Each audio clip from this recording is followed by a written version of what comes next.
Hey everyone, welcome back to our channel. You go to place for all the latest tech tips and tricks.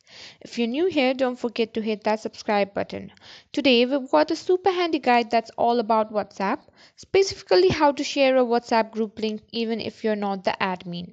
That's right, you heard me. So if you've been scratching your head trying to figure this one out, you're in the right place. Let's dive right in.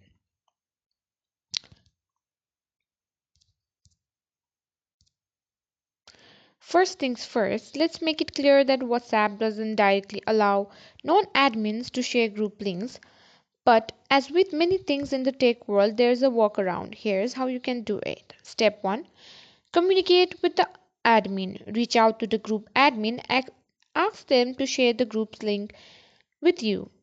This is the most straightforward and respectful approach to ensure you're abiding by the group's rules and dynamics.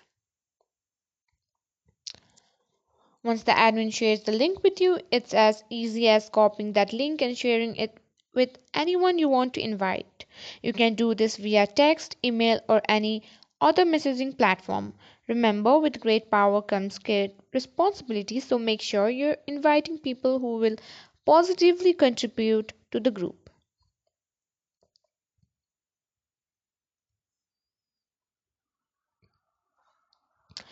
So, step 3, if for some reason you cannot get the link from the admin, there's another route you can take.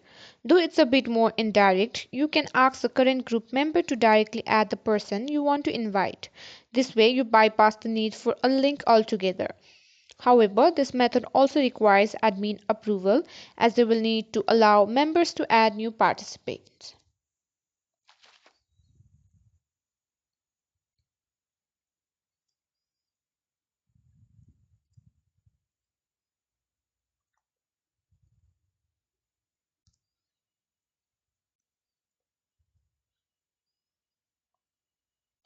And there you have it. While it's a bit of a roundabout method, the steps will help you share a WhatsApp group link without being an admin yourself.